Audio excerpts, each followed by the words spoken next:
이 내 집 마련 계획 갖고 계신 분들 많이 계실 텐데요. 그런데 요즘 아파트 분양으로 인한 분쟁이 많이 증가하고 있다고 합니다. 내 집 마련을 계획하실 때 좀 꼼꼼하게 알아보셔야 될 것 같은데요. 그래서 오늘 이 시간 아파트 분양과 관련된 피해 사례와 대처 방법까지 자세하게 알아보겠습니다. 도움 말씀 주시기 위해서 한국소비자법원의 정대균 과장님 나와주셨습니다. 안녕하십니까? 자, 이 아파트 분양과 관련된 소비자 피해 어느 정도 접수가 되고 있고 또 피해 구제는 어떻게 잘 되고 있는지 궁금합니다. 예, 2007년부터 쭉 추이를 지켜보면 2007년에는 3,500건 정도, 그리고 2008년에는 3,470여 건, 2009년에는 2,745건 정도가 됐고요. 올해 들어서는 올해 상반기에는 2,500건 정도가 상담 사건으로 접수가 됐었습니다. 네. 그래서 피해 구제로 이제 해서 해결이 된 사건은 2007년에는 2,290건, 그 다음에는 260건, 2009년에는 207건, 그리고 올 상반기에는 116건의 피해 구제가 이루어졌습니다. 그런데 그 전반적으로 좀 감소하는 추세에는 있습니다. 그렇지만 2007년부터 소비자 분쟁 조정위원회에서 집단 분쟁이라는 제도가 생긴 이후부터는 예. 아파트 건에 대해서는 한 70% 정도 항상 집단건 중에 그런 것들을 차지하고 네. 있습니다. 이 집단 분쟁 조정 말씀을 하셨는데 어떤 제도입니까? 예, 집단 분쟁 조정은 50명 이상의 같거나 유사한 그런 피해가 발생한 경우에 소비자들을 소비자 분쟁 조정위원회에서 공고 절차를 통해서 유사한 소비자들을 더 모아서 조정을 해주는 그런 제도라고 할 수 그렇군요. 있습니다. 아파트에 대해서 이 집단 분쟁 조정이 많은 것은 아무래도 이제 여러분께서 같이 사시니까 그렇다고 봐야 되겠죠. 예, 그렇습니다. 분양을 하게 되면 수백 세대, 수천 세대 이런 세대들이 다수 이렇게 참여를 하기 되기 때문에 네. 유사한 계약 내용에 대한 피해, 그리고 또 하자가 있으면 또 유사한 하자도 다수 이렇게 발생을 하기 때문에 집단 분쟁 조정이라고 할 것 같으면은 그런 다수의, 특히 아파트 경우에는 많은 비율을 차지를 하고 있습니다. 그렇겠습니다. 이제 사건 수 자체는 조금 적다고 하더라도 그 관련된 피해자나 그 소비자분의 수는 상당히 많다고 또 볼 수가 있겠습니다. 네, 그렇습니다. 자, 그런데 이 아파트 분양과 관련된 소비자 피해 구제가 참 쉽지는 않다고 하던데요. 그렇죠. 그 아파트라는 것, 건설이라는 것 자체가 워낙 다양한 원자재, 그리고 공정이라든지 그런 것들이 너무 복잡하기 때문에 일반 소비자로서는 전문성이 떨어지기 때문에 그러한 부분에 대해서 어떤 것이 하자인지 그런 자체가 좀 판별하기가 어렵습니다. 네. 또 건설 소송 같은 경우에는 50% 이상이 그 아파트 하자하고 관련된 내용이기 때문에 또 그것을 또 감정하는 비용이 또 네. 고가로 들기 때문에 쉽지가 않은 분야이죠. 네, 그렇습니다. 자, 지금 관련 상담 전화가 막 도착이 돼 있다고 합니다. 말씀 나눠보죠. 안녕하십니까? 안녕하세요. 네, 어떤 점 궁금하실까요? 예. 제가 올해 초에 아파트 한 채를 분양받아서 들어갔는데요. 네. 예. 근데 분양받기 전에 아파트 모델하우스 보러 다니잖아요. 근데 그때는 분명히 셋시가 A회사 브랜드였거든요. 네. 예. 근데 막상 실제로 입주를 하는 아파트가 그 셋시가 원래 모델하우스에 있던 거가 아니고 다른 회사 브랜드인 거예요. 예, 그래서 제가 아파트 건설사에 연락해서 모델하우스하고 똑같이 바꿔달라고 그랬거든요. 근데 네. 바꿔줄 수 없다고 하는 거예요. 왜 교환을 할 수가 없다고 하던가요? 그 건설사 측 말이 원래 A사가 입찰에 참여하지 않아서 바꿔줄 수 없다고 하더라고요. 아니 네. 근데 그러면은 입주 전에 그런 상황들을 좀 말을 해줘야 되는 거 아닌가요? 사실 그 실시 브랜드가 회사 거든 B회사 거든 크게 상관이 있는 건 아니겠지만 그래도 그렇게 한번 속였다는 생각이 드니까 사소한 것에도 별 의심이 다 든다니까요. 그리고 싱크대, 문짝 이런 것도 같은 건지 네. 모델하우스랑 같은 건지 하여튼 어쨌든 그 A 회사가 입찰에 참여하지 않아서 자기네들도 어쩔 수 없다는 그 건설사 측의 그 화가 더 나거든요. 이거 모델하우스 당시 봤던 A 회사 제품으로 바꿀 수 없나요? 네. 자, 모델하우스에 있던 그 원래 세시 회사의 제품으로 바꿀 것을 요구할 수가 있을까요? 네, 일단은 그 모델하우스에 있는 그런 제품들이 그 특별한 어떤 사정이 부득이한 사유가 있으면은 같은 동질의 그리고 동가 이상의 어떤 제품으로 교체할 수 있다라는 것들이 법령상으로는 그 표시가 되긴 하고 예. 있습니다. 그렇지만은 이제 판례상으로는 그 이런 불가피한 사정 이런 것들을 사업자가 입증을 하게 돼 있고, 그리고 이런 금방 말씀하신 것 같은 경우에는 그 샤시 제조사가 입찰에 참여를 안 했다고 하는데요.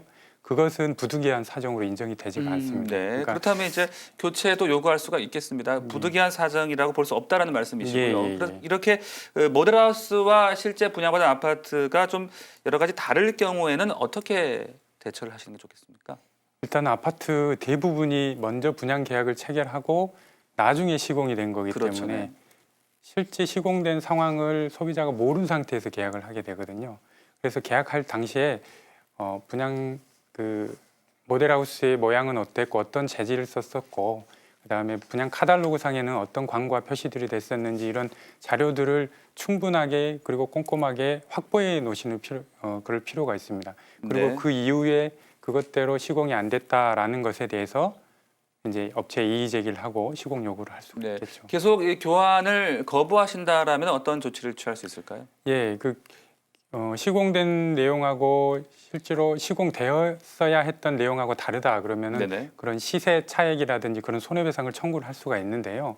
그런 청구에 있어서는 아까 말씀드린 아파트 경우에는 다수의 소비자들이 이렇게 입주를 해 있기 때문에 그런 소비자원의 집단 분쟁 조정 제도라든지 그런 네. 절차들을 이용을 하시면 될 것 네. 같습니다. 아무래도 이제 혼자 대응하는 것보다는 집단 분쟁 조정의 절차를 거치는 것이 좀 더 효율적일 수가 있겠습니다. 예. 네.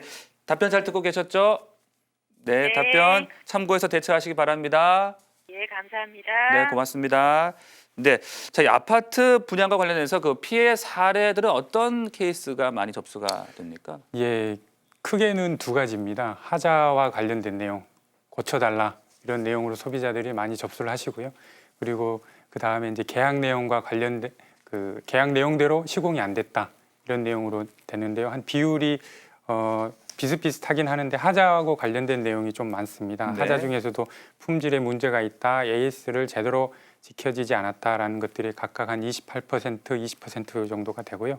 나머지 한 30% 정도의 비율은 그런 계약과 관련된 내가 계약을 해제하고 싶다, 아니면 계약대로 시공을 해달라라는 내용으로 그렇게 접수가 되고 있습니다. 네, 앞서 상담 전화도 비슷한 내용이었습니다만 이제 아파트 분양의 경우 봤던 광고와 또 다른 경우가 많이 있는데 광고와 너무나 차이가 많을 때는 어떤 계약 파기까지도 가능할 수 있을까요? 예, 근데 좀 아쉽게도 예. 아파트의 경우는 계약 해제, 해약이 조금 어렵습니다. 아, 예. 예, 계약금으로 해약하는 경우를 제외하고는 이 계약 해제라는 것은 계약의 목적을 달성할 수 없을 정도의 그런 본질적이고 중요한 부분에 이행이 안 됐을 때 해제를 인정을 해주거든요. 네. 근데 그런 광고 내용을 가지고는 그런 부분들을 많이 인정이 안 되고 있습니다. 다만 어떤 광고가 어떻게 됐느냐에 따라서 대법원에서는 조금 인정을 해주는 경우도 있는데요. 네. 그것이 광고가 아파트의 외형과 재질에 관련된 그런 광고다. 그러면은 말씀드린 대로 아파트는 시공되지 않은 상태에서 계약을 한 거기 때문에 외형과 재질하고 관련돼 있는 광고를 카탈로그나 견본주택을 통해서 그렇게 했다면 네. 그게 바로 계약 내용이다. 그래서 너네가 그것을 지켜야 된다라는 것들이 법원의 입장이고요. 그래서 이제 그것을 이유로 손해배상을 인정을 해주는 케이스입니다. 네, 그렇군요. 그 아파트 이제 하자에 대한 피해가 상당히 많이 접수가 된다고 하셨는데 그럴 경우 이제 건설사와 분양사 가운데 어느 곳에 그 하자에 대한 손해배상을 청구하거나 수리를 요청해야 되는 겁니까? 예, 일단은 계약 당사자는 시행사, 즉 분양 계약자인 시행사에 대해서 계약상의 책임을 물을 수가 있고요. 네. 그다음에 그 시공사라고 이제 보통 아파트의 경우는 시행사하고 시공사가 분리돼서 이렇게 진행이 되는데요. 건설 자체, 시공 자체의 하자 문제는 시공사를 상대로 해서 그렇게 이의 제기를 하실 수 있겠습니다. 네, 이제 개인적인 사정 때문에 불가피하게 분양 계약을 해지하실 경우에는 이제 계약금까지만 낸 단계시면 그 계약금을 포기하시면 해지할 수가 있을 것 같고요. 예, 예. 반면에 이제 중도금까지 내셨으면 해제가 좀 어렵지 않을까요? 네, 그렇습니다. 이 계약금에 의한 해제라는 것이 뭐 아시는 분들은 많이 아시겠지만은 그 상대방이나 본인으로서의 이행의 착수가 없을 때는 할 수가 있습니다. 네. 근데 중도금을 이래라도 납부를 했다는 거는 내가 스스로 이행을 착수를 한 상황이기 때문에 네. 예, 내가 지금까지 냈던 계약금뿐만 아니라 중도금까지도 다 포기를 할 테니 해제를 해달라 요구를 네. 어떻게 보면 당연한 걸 수도 있겠지만 법적으로는 그게 어렵습니다. 네, 이미 이제 중도금까지 내셨다면 이제 상대방이 허용해주지 않는 한은 좀 네. 포기가 어렵다고 봐야 될 것 네, 같고요. 그렇습니다. 또 이중 분양에 대한 어떤 피해들도 뉴스를 보면 이제 종종 접할 수가 있는데 어떻게 보상을 좀 받을 수가 있을까요? 예, 최근에 또 가장 크게 문제가 많이 됐었던 네네. 그런 경우인데요. 일반적으로 그 조합이나 회사가 가지고 있는 보유분이 있기 때문에 할인을 해주겠다는 그런 미끼로 이런 부분들을 이런 사기와 관련된 그런 일들을 행각을 많이 하는 경우가 있는데요. 이럴 때는 소비자분께서 각별히 주의하실 부분들이 있습니다. 뭐냐면 일반적인 정상적인 그런 분양 절차에 따른 계약을 이행을 했는지 안 했는지, 네. 즉 할인을 해줄 테니까 이 계약서상의 계좌가 아닌 다른 통장으로 입금을 좀 해달라.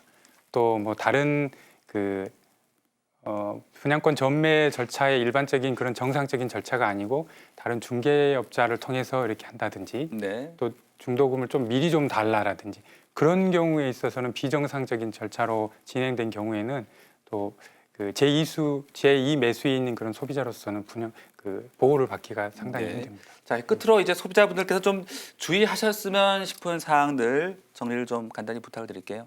예, 아파트는 고가이면서 그리고 또 없어서는 안 된 그러는 그 물건이면서도 또 우리가 생각하기에 보면은 계약을 너무 쉽게 체결하는 경우가 많습니다. 아하, 예. 그렇죠. 모델하우스에 가서 그냥 보이기에 좋은 집이기 때문에 그냥 체결하고 듣는 말만 듣고 그냥 체결하는 경우가 많은데요. 무엇보다도 계약 내용 자체를 꼼꼼하게 살피고 네. 또 계약서 상의 내용이 어떤 건지 또 궁금하신 부분이 있다면은 즉시 묻고 확인하실 필요가 있고요. 또 무엇보다도 중요한 게 별도의 특약사항을 업체에서 제시하는 경우가 아하, 많습니다. 예.